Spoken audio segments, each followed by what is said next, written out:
Hello, U.S. History, and welcome to another Barella's videos. This is going to be our next lecture for Unit 5. So we're looking at the causes of the Great Depression. So again, I think it's helpful if you go ahead and draw a line after your last notes or turn to a new page in your notebook. And it's helpful if you could write today's date, whatever that date is, just so when you go back to do your notebook check, this can help you. And we're looking at the causes of the Great Depression. And I will tell you that I have a strong feeling this topic may come up as a short answer question on our Unit 5 test. So here we go. Okay, so we need to begin with Herbert Hoover, who is elected president in 1928. He is a Republican. And with that mindset of the Republican Party, he believes in focusing your economy on competition, especially competition between businesses. So that means he doesn't want the government to get in the middle or interfere. He kind of wants businesses to run themselves. If you're lucky and it succeeds, awesome. If it's not, then too bad. So the idea is he focuses on and kind of encourages the government to not get involved in labor disputes. So he asks for what they call voluntary cooperation between workers and management.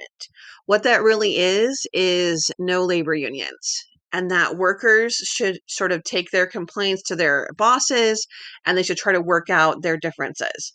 So obviously, that tends to benefit the boss or the owner of a company or what we call management. But this is something I want you to remember when we talk about the Great Depression and the New Deal in the 1930s, how this idea might change a little bit. Okay, so here's another interesting situation is what's happening with our farmers. I feel like every time I bring up farmers, I tell you they're not doing well, and that is going to continue. So American farmers are definitely facing many financial problems. Part of this stems from the fact that they had to increase production and food products during World War I, which you think is a good thing, and normally it should be. But here's the problem. As with everything, supply and demand is going to fall in the 1920s. So when World War I ends in 1919, farmers were growing lots of food, and then all of a sudden the demand for those crops is going to go away. And when that happens, they don't make as much profit. So therefore, when they have to pay back their debts, they tend to have to pay their debts back with credit, or like what we think of as a credit card. The idea here is that this continues the cycle of debt. And that's going to be a problem for not just farmers, but many Americans. And if you get yourself too far in debt, and this is a lesson that you might be learning as you become a young adult on your own, is that if you find yourself too far in debt, you're not able to purchase new products. And we're going to look at in the 1920s all of these new products that become available to everyday Americans. Farmers want those products too, especially if it can help with their businesses.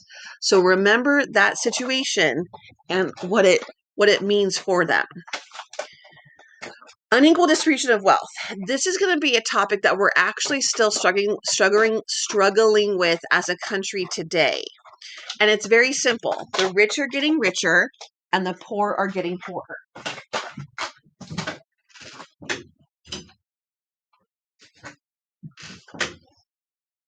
And what we're looking at is this idea that the wealthiest do not have even though they're super wealthy, have enough of the financial capacity to purchase enough goods to keep the economy going.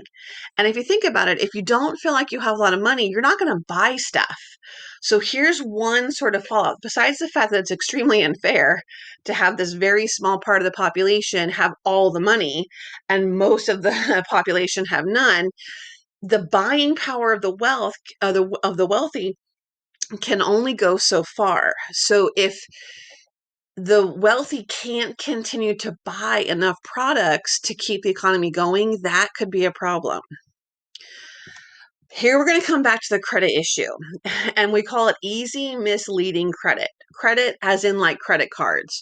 Also, you can think of installment plans or layaway as an idea of credit. What's going to happen in the 1920s is that really Americans start to live beyond their means and they accrue debt. And that's very common in the United States. It's still a problem today. People want things, especially nice things. And if you can't afford to pay cash, like who can afford to buy a car up front and pay cash? If you can, that is awesome. But most people can't. So you get a car, whether it's a brand new car or a used car, and you make payments. That's not a problem. That's a very big ticket item to purchase. But what Americans began to do in the 1920s is to buy things on credit or with installment plans for almost everyday items. Things like washing machines or a vacuum or a refrigerator, which we kind of feel like are everyday necessity items now. The thing is, it didn't matter if you actually earned enough money to pay for these items. The creditors don't care. They just want to get as much money from you as possible. And sometimes you don't get your item until you pay it off, but sometimes you do. And so your incentive to keep paying is to, if you're waiting to get your product once you make your payments, you'll keep paying it. If you already have your product, the companies will come after you if you don't make your payments or repossess the item, like for example, your car. So the problem is many Americans are honestly living beyond their means and they want things they just can't afford. And part of that is because of the image the United States projects, which is of a very prosperous and wealthy country. Everybody. And we know that's not necessarily true. Then we get to the stock market. So if you don't understand what stock is, I'm going to try and do a very quick, simple explanation.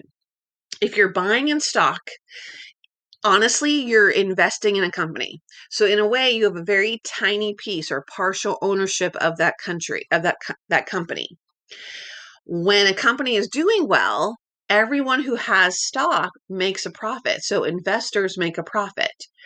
You can buy a lot of stock in a company or you can buy a little stock. It doesn't really matter. Um, in the 1920s, we start to see a trend called buying stock on speculation. And you see speculation is underlined. What does that mean? It's kind of like gambling. It's where you kind of purchase stock, usually a high risk stock, so a stock that may make a lot of money, but it's very sort of up in the air. There's not a lot of concrete information. And the hope is that you'll make a quick profit. And the idea is that you kind of risk, you buy the stock, and for many investors, these speculations pay off. When they invest this money in these high risk companies, they make money, they keep doing it. And so it's like gambling and winning. But if you've been to Las Vegas, you know you don't always win all the time in Las Vegas. Las Vegas operates and stays open because most people don't win. So the problem is the 1920s, a lot of people are making a lot of money on speculation and sort of making risky investments. And you know that's going to come back to hurt many investors. So that hurt is going to be the crash. So starting in September of 1929, the Dow Jones, which is a piece of the stock market, it's, if you've heard of the Dow Jones Industrial Average, it's sort of the amount of stock sales for a group of companies, but it tends to be the average for the stock market. It's one of the ways to look at it. The Dow Jones starts to free fall. I mean, it shows a trend of losses. That speculation is starting to not pay off. And as that starts to happen more and more, investors lose confidence, which means they're not as willing to risk their money anymore, which means they also stop buying stocks as much. Fast forward to two important days. The first day is Black Tuesday, and that is October 24th, 1929. And these investors who were losing confidence are starting to sell their stocks because they're afraid they're not going to make more profit. So they want to get out now while they can make as much money as possible. When that happens, less money begins to come into these companies. And remember, this isn't a Thursday. Jump to the next Tuesday. So what we now think of as Black Tuesday, October 29th, 1929. And on that one day alone, more than 16 million shares of stocks are sold in one day. And this kills the stock market. It's called the Great Collapse or the Great Crash. We'll say collapse. Entire fortunes are wiped out in hours. It is a panic. That bubble that was being sort of, if you can think of like a bubble that you might blow with some bubble gum, that bubble can only get so big and it pops. This is when it popped. So when we think about the crash, it is this terrible day, this economic disaster, but you have to also look at the days and months leading up to it, because it is the one day, but it's also kind of, it's not just one thing. It's sort of the combination of the crash day and what was leading up to it. So here's the problem, is that it's once one thing, another thing follows. And so the banks are in their own problems for a couple different ways. One is going to be a bank panic or a bank run. Literally, people run to the bank to empty out their accounts. They don't trust the banks. They're afraid that if the bank closes, they won't get their money, which back then it is true. That's what happens. So banks can't, most banks did not have everyone's savings account. So if you have, let's say, a savings account at Bank of America, let's say you have $500 in it, they probably have your $500, but they don't have, let's say the person next to you has an account with $2,000. And let's say everyone in the room has an account of $10,000 or more. They're not going to have everyone's money in its entirety in the bank at that moment. That's why when you go to the bank, you usually only take out, $20 or $100. They can do that. If everyone tried to close all of their accounts at the same time, the banks don't ever have that money in there. More on that another time. And so what'll happen is the banks run out of money and they close. And these people are screwed, because in the 1920s, if the bank closed, even if you didn't get your $500 back, once that bank closes, it never reopens and you don't get your money. And what happens is that, I'm going to go back for a second, millions and millions of Americans lose billions with a B in savings accounts. And they weren't necessarily large savings accounts, but it is gone. And that's why people started to put money in their mattresses or under floorboards, because they don't trust the banks. And that will also lead to businesses closing. And it's, again, all of these are not things that happen one day, they happen over time. But as businesses see production, like for example, when demand went down in the 1920s, when the wealthy could not continue to keep purchasing to protect themselves, businesses cut back on production. They kind of, downsize, as you hear sometimes, or they laid off workers because they were afraid if they couldn't afford to keep all of their employees all the time. But the problem is, so many companies are eventually going to be so unprofitable that they actually have to close completely. So if we're talking about the crash starting in 29, by 1933, nearly 25% of Americans have lost their jobs. That was in 1933, about 13 million people, roughly. Right now, our unemployment rate hovers, with the pandemic, it's a little higher, but normal unemployment is about 5% of the population. When it's really bad and hits like 10%, people lose their minds. So 25% was unheard of.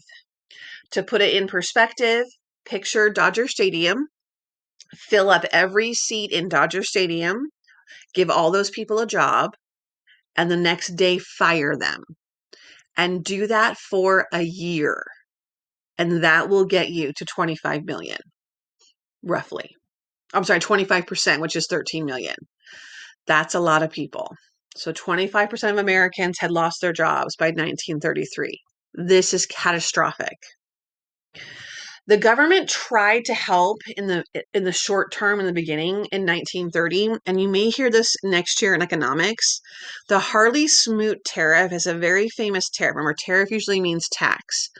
In this case, it was a tariff law that was going to raise the prices on foreign imports. So the goal of that was to protect American, to try and get Americans to buy American products. And so the government made this tariff to try and help our businesses. But the reality, the result, is that international businesses, foreign businesses, couldn't compete. And this is going to be part of the impact that our depression is going to have on the world depression. It destroys international trade because we were such a large consumer of international products. Plus, just the world itself is starting to kind of get a little crazy in the 1930s. So, and more on that later. But we did try to intervene, which is kind of counter to what Herbert Hoover's ideas were. Again, he likes businesses to kind of handle their own stuff and the government not to get involved. This was an attempt to try and help businesses, but to be honest, it's too late. So, to kind of finish out these notes, let's look at what I call the causes of the Great Depression. The first one is going to come from the leadership of the presidents in the 1920s. And honestly, it's a lack of leadership because all the presidents of the 1920s have the same ideas as Herbert Hoover.